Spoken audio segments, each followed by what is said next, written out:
A midlife crisis is more than just a cultural stereotype. It's a real psychological struggle that can surface between the ages of 40 and 60. Often triggered by aging, loss, or unmet expectations, it can actually lead individuals to question their identity, make impulsive choices, or abruptly abandon long term commitments. While not officially classified yet as a mental illness, the emotional and relational fallout is very real, especially for the spouses and families left behind.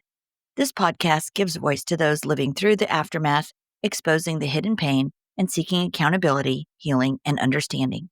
Thank you for joining us today on MLC Bomb Drop and Beyond. The stories and events discussed in this podcast are for informational and entertainment purposes only and should not be considered legal, medical, or professional advice. Any names, locations, or identifying details have been changed to protect privacy. Any similarities to actual persons, living or dead, or real events are purely coincidental. The information presented on this podcast is for informational purposes only and should not be considered as professional advice. Always consult with a qualified expert regarding any decisions related to your specific situation. The views expressed by guests are their own and do not necessarily reflect the opinions of the host or the podcast creators. Hey guys, thanks for joining us today on MLC Bomb Drop and Beyond. Today we are going to talk with Nikki. We're going to hear her story. She's now divorced after, I think it was 26 or 27 years, and it became final. She's got 3 kids, but she has gone through hell and back, and she's now taking what she has learned through her divorce process and her healing. So she's going to give some advice on healing, and also she's also available for anybody to reach out and if they'd like an extra ear, and some advice as they're going through, as you're going through your divorce process. So here we go, as we welcome Nikki.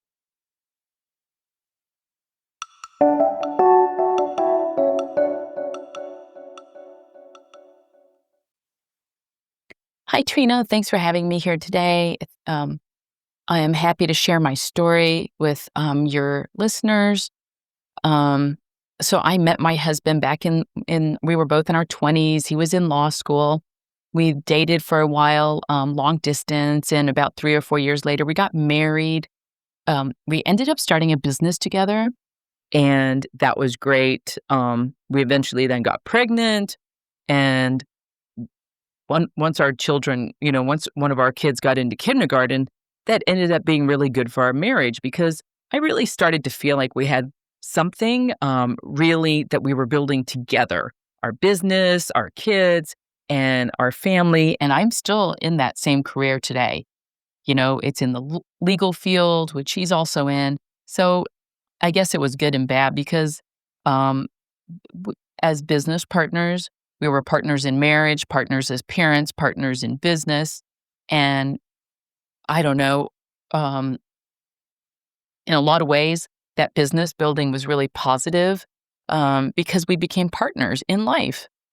But looking back, perhaps I wasn't focused enough, maybe on, the romantic side.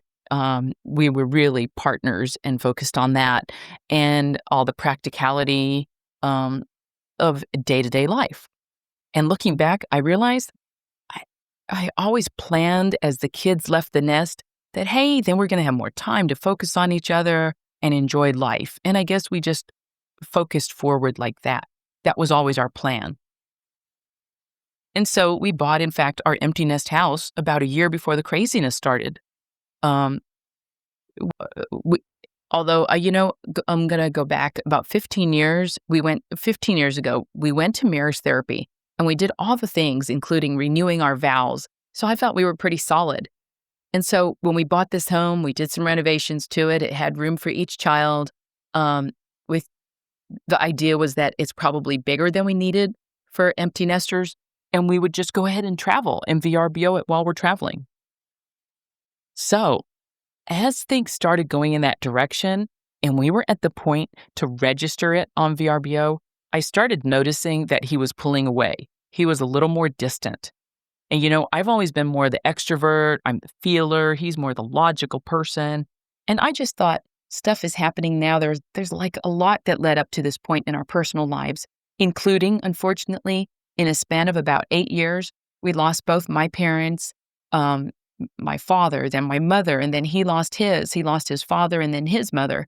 So when we only had one parent left, and that was his mom, um, that was pretty rough. That was a rough time. And then one of our children suffered with anxiety and depression, and we had some really scary times during that. So I guess looking back, there was a lot of stress that finally, getting ready, that was like we went through that and it was behind us.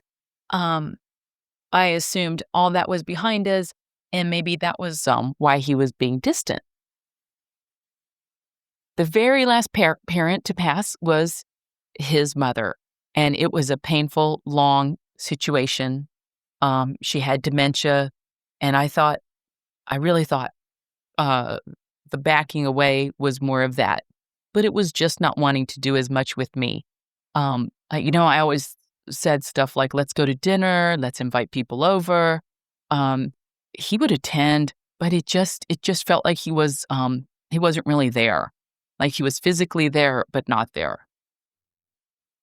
So around 2021, um, somebody reached out to me. Um, it ended up being his affair partner's husband. I didn't know at the time this person was his affair partner, but her husband reached out to me, um, and he was questioning their social interactions, and he was going on and on about how they were going to happy hours together, and he was suspicious about it. But I said, their careers involve this. I don't think there's anything to it, and I don't worry about it. I think my husband's fine and your wife's fine. It's just part of what they do. So that was in December of 2021. And then finally in June of that year, well, actually in June of, I guess it was 2022, I got an anonymous letter about the affair. And this person sent me this letter. Bragg is saying that my husband was having an affair with somebody in the office and that she was bragging about it throughout the office. And, it just caught me off guard. But I'm really grateful to whoever sent that to me. I still don't know who it was, but at that point, there was no more hiding it from him. He immediately said, maybe we should just go take some time apart. And that's kind of where things went, and just they continued to go from there. I had already started doing lots of things. Like I started reading books a little, on midlife crisis. I started with, I did the, I did the Laura Doyle podcast, just trying to understand what I was doing. I found Lori at the Wife Expert, and there were some really great things that I learned in all of that.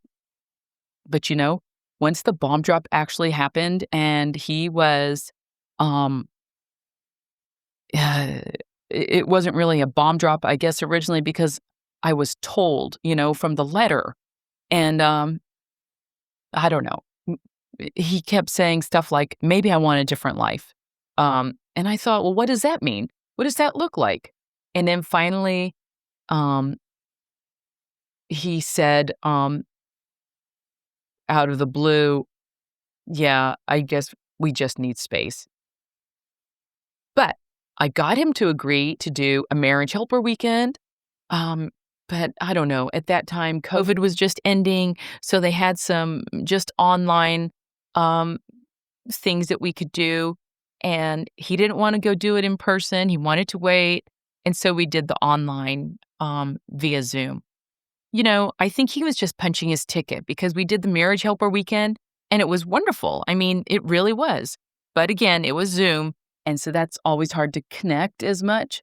But every day, the first 2 days, it was, I felt like we were almost laughing because some of the couples seemed so angry and they seemed to hate each other. And we were like best friends. We were like, oh man, we're glad we're not there at that point, right? And then I remember the final night. I had asked him again, is there anybody else you're involved with?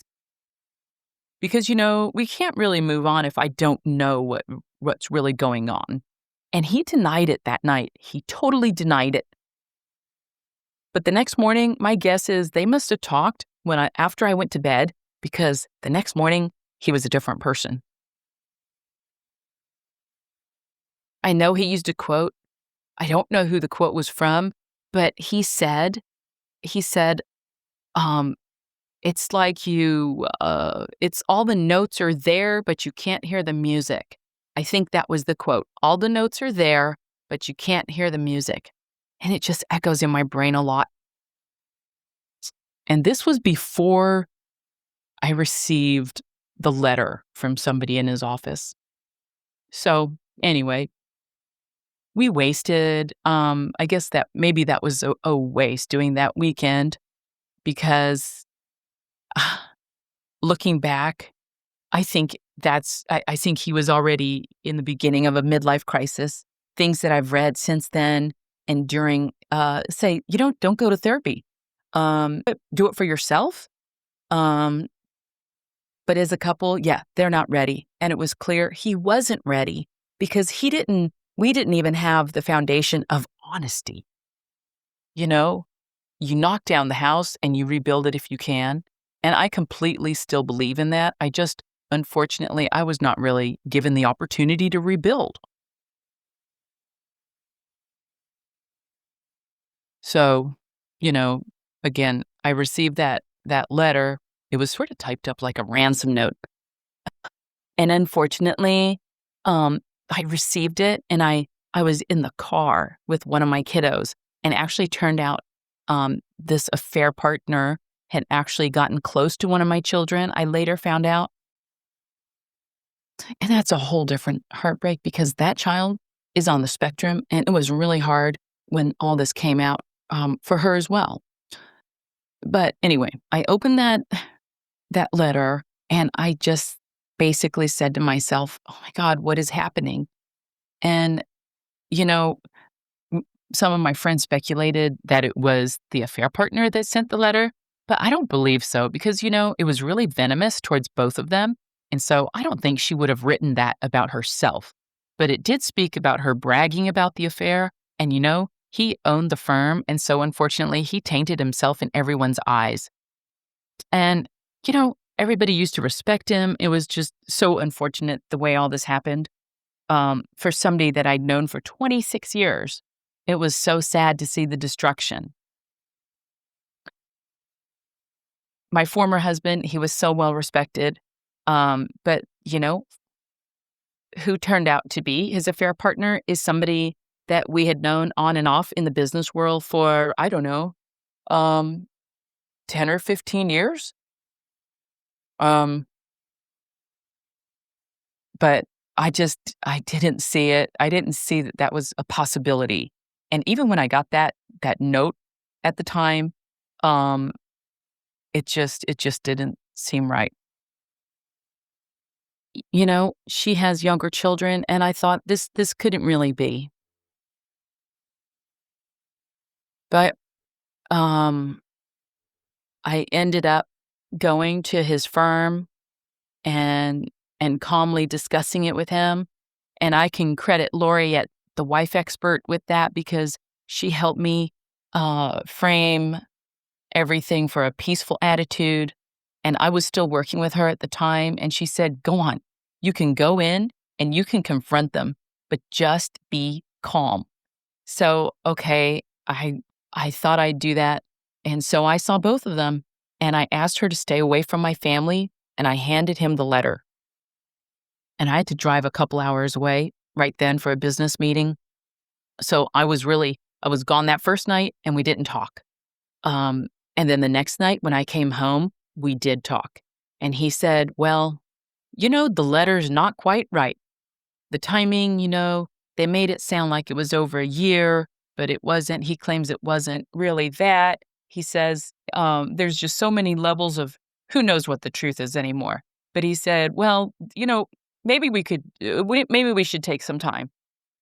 And at the same time, he had talked me into making an investment in a condo downtown. And looking back, that investment ended up being his escape hatch, I guess. Um, so I started to see signs of depression. So I started Googling that, and, I have a psychology background, and I started thinking, yeah, his attitude and emotions are flat.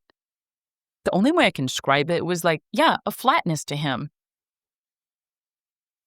Um, and then once I started finding this information on midlife crisis, it just was down a rabbit hole.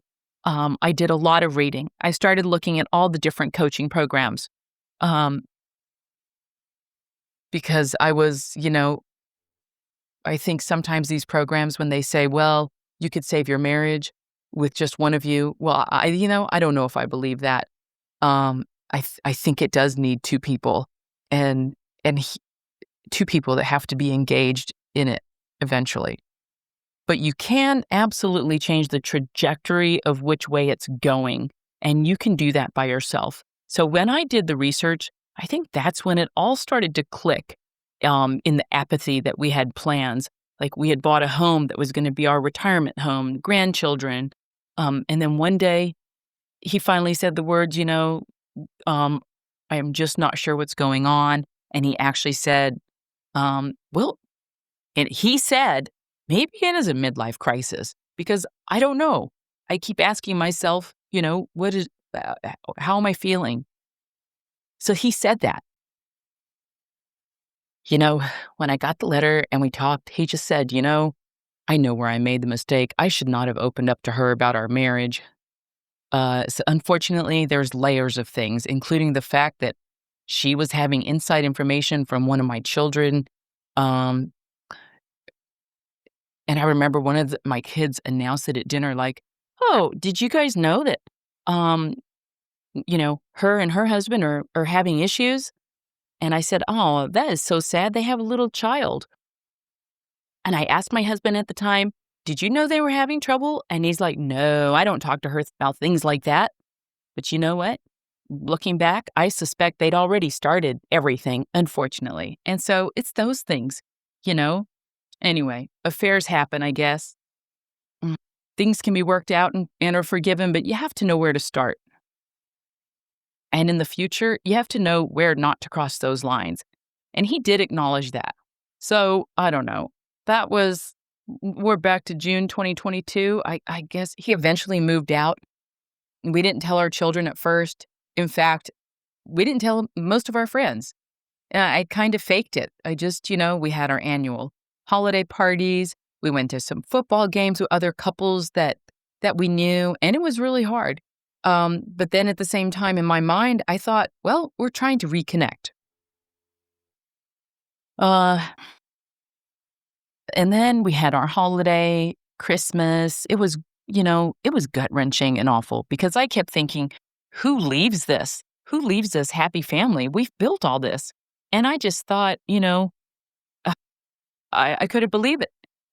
I think he was just faking it the whole time, and unfortunately, we did everything the same, just the same normal Christmas, and then it became January, and he said all of a sudden, "You know what? We need to tell the kids before they go back to school." And so we told them, and the daughter that worked at his firm immediately looked at him and said, "Dad, is there someone else?" And he said, "No." And so the kids didn't know anything. They believed, it's just mom and dad are getting separated. And originally we said we are just taking some time and seeing how it feels. But the truth is, he'd already been gone from the house from beginning in October, and now it was January. And every time people would come and visit or something, he'd move back into the house. He'd pretend. And I allowed it because I kept thinking we were working on it somehow, right? We weren't doing therapy, but I don't know. I just thought it was going to make a difference. And I started to lose a lot of weight. I call it the divorce diet. That does work because I was eating, but I think your metabolism it's crazy. So, on top of being separated from someone that I lived with for 20 something years, my kids were all away at school. and I was at this house that we had built together and made every little touch together, but it was just me and my dog, and I worked from home. I did, do some work and social things, um, and at the risk of running into each other, um, but I really became a hermit. In town, I was just a hermit. I was just there, there was no way. I didn't wanna go to things and run into him. But looking back, the whole town knew about me and what was going on, and that's just very painful. They they were going out together in public as colleagues. Um, that was their cover. But so that was really painful. And once he moved out, um, I found out that affair partner from the office, she left her husband, and, she ended up getting divorced first. Um, I think my husband was really in depression, probably pressure, because she'd already made the jump and he hadn't. And again, I'm happy I found out, but clearly he was trying to not have me find out. So I think there was probably a little part of him that thought, I can do this, which was obviously illogical. Pick somebody at your work, and that I even knew. I'd been to her house and she'd been to mine. But again, he's a very rational person, and that's where the irrational parts just start to show up. And then throughout the separation time, all the boxes, I forgot to mention he had gotten a Corvette. He souped it up. It was loud. And actually, it was blue, but he traded it in for a red one after we um, separated. So I guess the cliche. And he absolutely, became a fitness fanatic. He was always, like most people are going through, they're getting in the really getting in shape phase. Um, but overall, I mean, he was throughout the course of our lives, he was always very fit and healthy. But he did go to a little bit of an extreme. So, um, I guess we were starting to check some of those unfortunate standard boxes of MLC. And he moves out. I guess, after he moved out, she eventually moved in with him. So that all occurred, you know, I guess it was 2023, and I filed for divorce. Um, to divorce, it took a long time. Um, I really can't believe he's still with her. They have so little in common. I think he doesn't wanna really be a stepdad to 3, young children. But I don't know, having adult children and looking forward to grandkids and all those next phases, those were things we were looking forward to, and now she has young kids. I mean, the youngest, is just barely kindergarten. Anyway, so he's living at that condo, and they started going really public. Um, I was working throughout all this, thankfully, so I was able to hire my own attorneys, and I got really great representation. It ended up being a really complex divorce, obviously, because we're both in the legal field, but we had no choice, and, I told the kids, "I don't want you guys to see this version of marriage anymore." Meanwhile, he was telling the kids, Um, "Your mom is my life partner. I will never get remarried." That was his story. To my children, I'll never get remarried. I don't see a reason why we'll ever divorce because financially, it'll only hurt the 3 of you. But then to me, that was gross and heartbreaking. I just couldn't deal with that anymore, and I wanted to start my life. I was worried about combined finances. I had started, that I just had to start my own life free of this, and,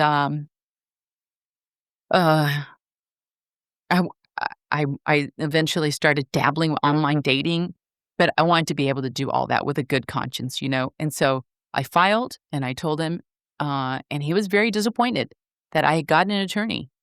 But I will advise anybody who ever goes through this at least to seek some kind of counsel, because especially going through this at midlife, the person that you knew, they're just very different, especially in a midlife crisis. And I think there's a phrase, you know, the person you divorce is not the person you marry. And it's just unfortunate, but true. So that was a very hard year going through all that. Um, I was getting individual therapy, and, you know, I still am, and he still doesn't understand the impact it's had on them. And the more I read, the more I realize it's trauma for everyone. But adult children, it's very different because they question everything because we were partners.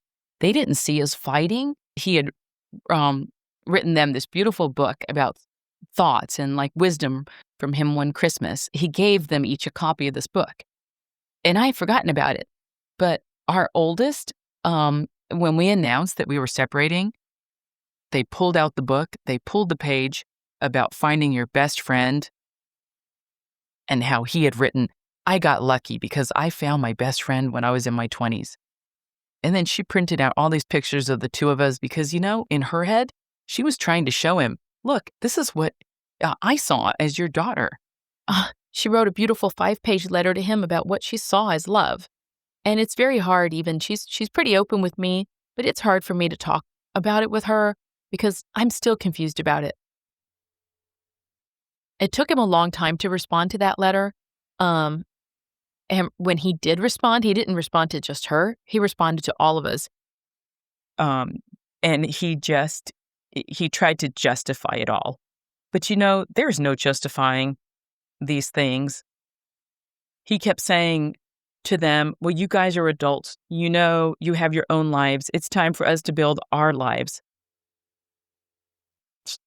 He said he'd met a wonderful partner and he was finally happy.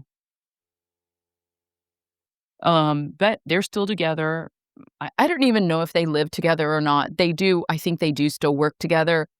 The kids are flabbergasted and heartbroken about that. It's just, you know, the kids look at their parents as a role model for a relationship, good or bad, right? And now I think there's this question of, you know, how am I going to feel safe when I get into a marriage type relationship? You know, it's hard for me to even call myself divorced now. I never thought I just never saw myself divorced. But I focus on myself. I mean, that consistent message of self-care and focusing on yourself, that is a gift that we all need to give ourselves no matter what, whether we save our marriages or not, because we do lose, especially as women, you know, you lose yourself, right? um, you put your kids first, which is beautiful, but sometimes we forget about ourselves. And so that really helped me. Just those little things, you know, gratitude, walking in the morning and listening to podcasts, and even having the extra time to educate myself and trying out new things. I got into pickleball, all those things.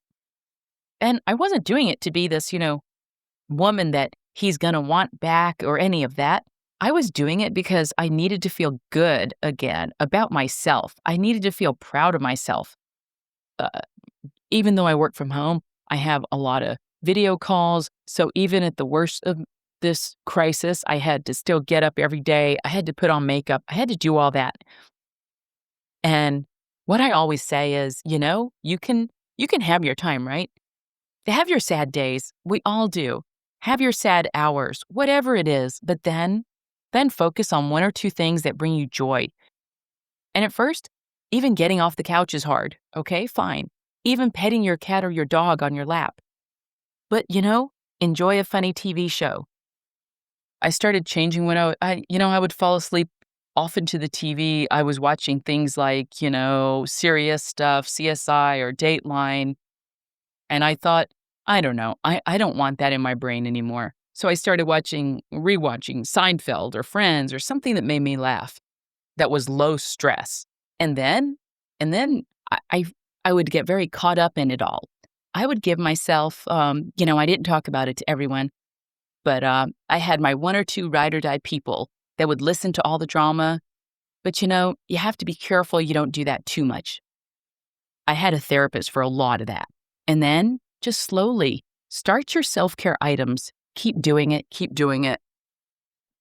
I think it was Laura Doyle that said something like 9 a day or something. It sounded absolutely crazy to me, 9 things every day just for myself. Um, I think it was 9 or 12 self-care items a day. Like at first, I thought the word self-care just meant, getting a massage, but it's not. It means appreciation of moments. So then I started realizing, okay, so my coffee in the morning, that's my peaceful moment. There's no sound. I just sit there. I enjoy my coffee. I look out the window. It's just nice, right? So I started like that. And when you start acknowledging those moments again, it recenters you. And all of a sudden, it's 9 things. And yeah, getting your hair done or getting your nails done or whatever it is that matters overall to you, feeling good, whatever those little things are. It's really acknowledging that you are giving yourself a moment of peace and joy and really acknowledging it. And I did start keeping a gratitude journal. I am religious, and so I turned a lot to God when I finally realized I'm a control freak. And I kept thinking, I could will my way into this being different.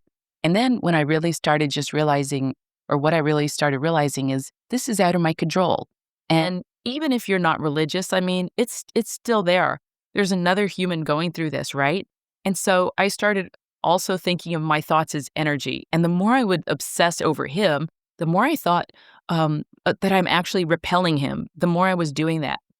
Because if your thoughts are energy, this was happening probably. And so then I just started.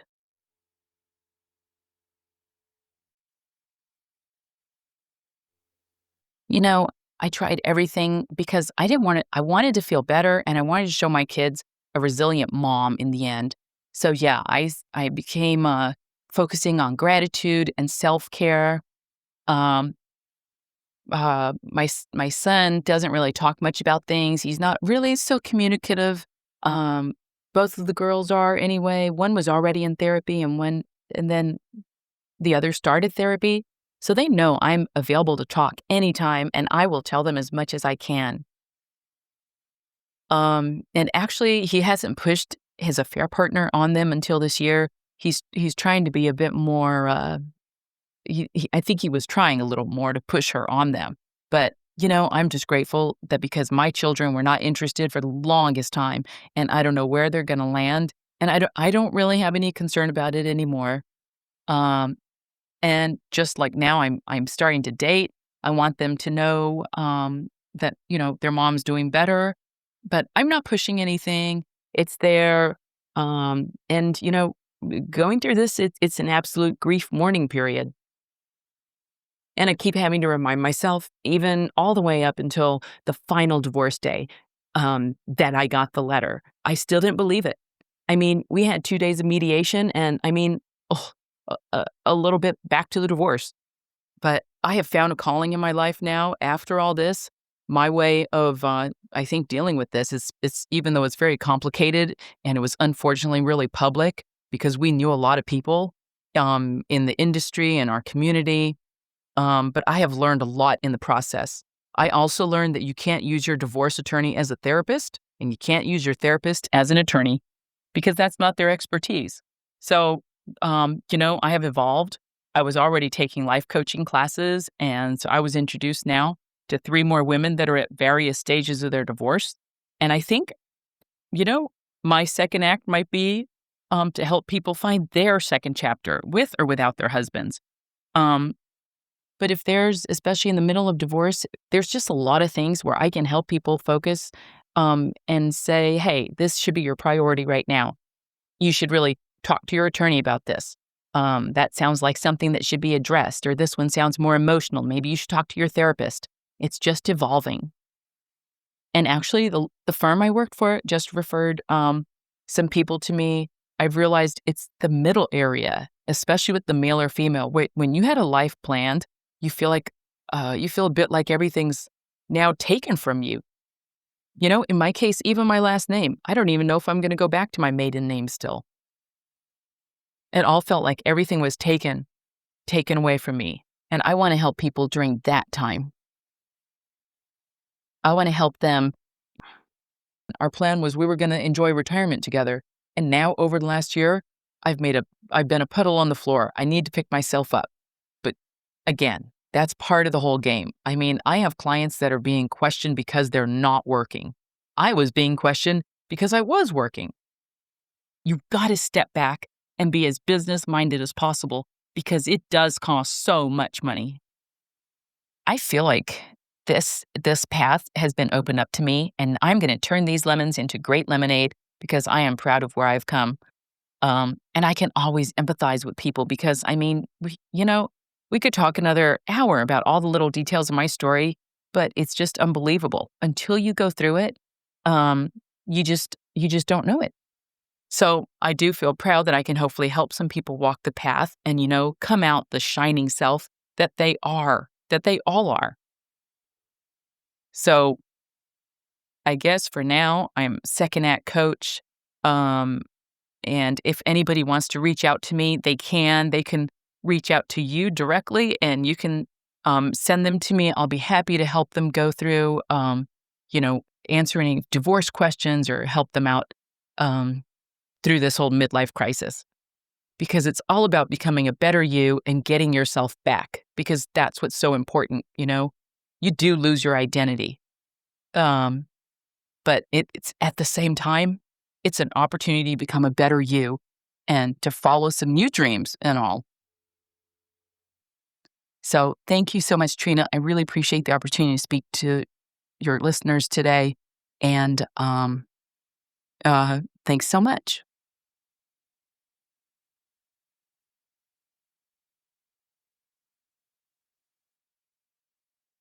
All right, guys. So if you would like to talk to Nikki and get some advice, just sort of like have an extra friend as you're going through this process, please reach out to me at mlcbombdrop@gmail.com and I will provide your information directly to Nikki and she can reach out to you. Like she said, she's, happy to help others go through it. And she really wants to, help you get through it and become a better you, to truly, start that second act, which you can do now. So, all right. Thanks again for joining us today. And do reach out to me at mlcbombdrop@gmail.com and I'll connect you to Nikki. Thanks so much.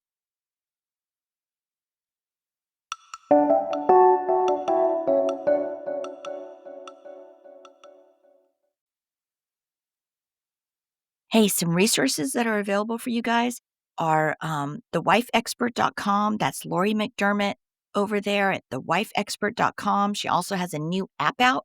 There's tons of videos that can give you all kinds of information on no matter where you are on your MLC journey or trying to reconcile with your spouse. So check out thewifeexpert.com.